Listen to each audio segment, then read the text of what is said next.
The envelope felt cold and heavy in my hands, so different from the warmth I had always associated with my daughter's name. As I slid my finger under the flap, I had no idea I was about to tear open the carefully constructed lie my life had become. All the money in the world, I would soon learn, couldn't buy back the trust that was about to shatter. My life had always been simple.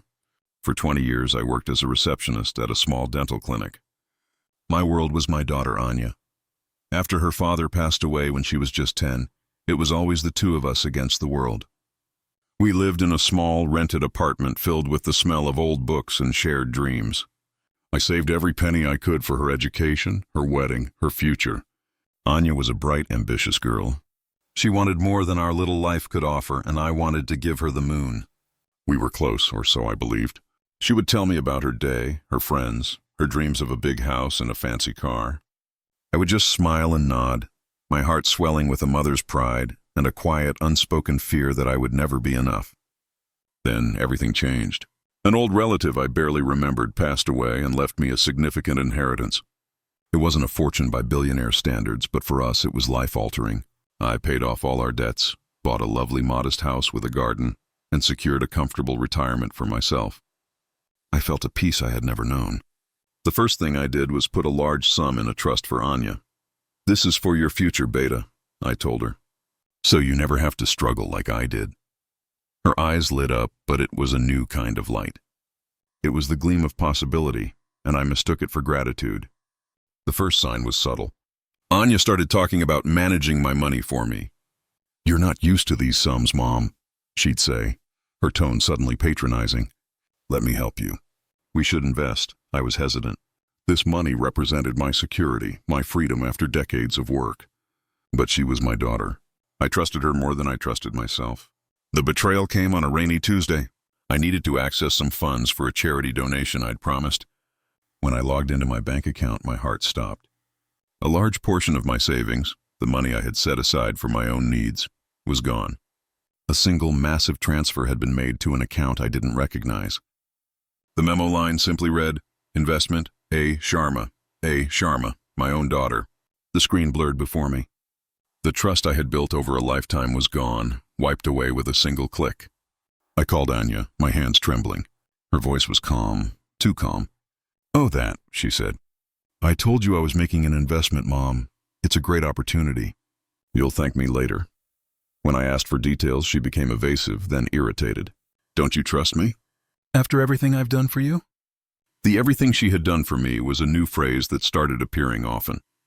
She began to paint a picture for our friends and extended family of a mother who was financially naive, even irresponsible. She positioned herself as the savvy, caring daughter who was stepping in to save me from myself.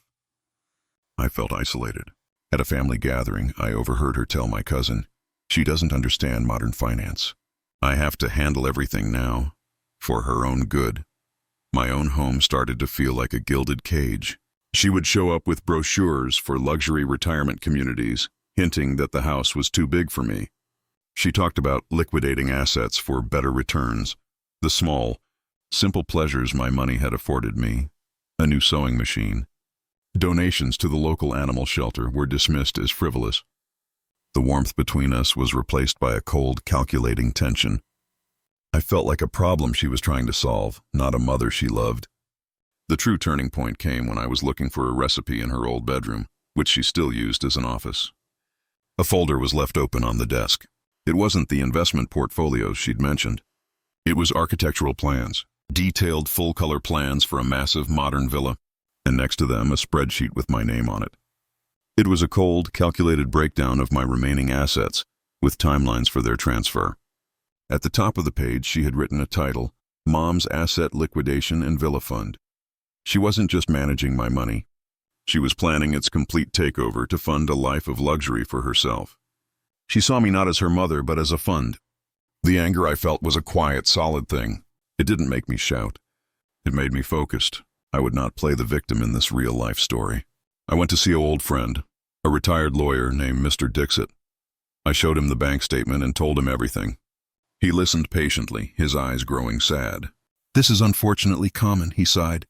Together, we made a plan. I did not confront Anya. Instead, I secretly opened a new bank account at a different institution. I quietly changed all my legal documents, making Mr. Dixit my temporary power of attorney, revoking the informal access I had given Anya. I gathered every piece of paper, every statement, every email. My countermove was not one of aggression, but of quiet, dignified reclamation. I was taking back what was mine, not for the money, but for my own self-respect. A month later, Anya came over, her face flushed with excitement. She laid out new final plans for the villa. "The builder needs the initial payment, Mom. It's time to transfer the rest of the funds from your fixed deposit." I looked at her, my heart a steady drum. "No, Anya," I said, my voice calm. "I am not building a villa." She stared at me, confused. "What do you mean?" "We've been planning this." "I haven't been planning anything," I replied. "You have, and you did it with money you took from me without my full understanding or consent." I slid a single sheet of paper across the table. It was a statement for the new trust fund I had created for her, with the original amount I had always intended for her, untouched. Below it, I had written a list: the cost of her education, the cost of her childhood, the cost of a mother's unconditional love. At the bottom, I had written, "All debts paid," the color drained from her face. The realization that I knew everything, that I had outmaneuvered her not with a fight, but with quiet action, was a more powerful blow than any scream could have been. There was no dramatic reconciliation. There were tears, there were accusations, and then there was a long, painful silence. Anya left that day, and our relationship entered a new, distant chapter. The villa was never built. I still live in my modest house. I garden, I read, and I have found a quiet peace. I learned that money doesn't change people. It reveals who they always were. And I learned that a mother's love is boundless, but her trust, once broken, must be rebuilt on a foundation of respect, not entitlement. The greatest wealth I have now is my peace, and that is something no one can take from me. If this real-life story resonated with you, please share your thoughts in the comments. For more calm reflections on family, love, and loss, consider subscribing to the channel. Thank you for listening.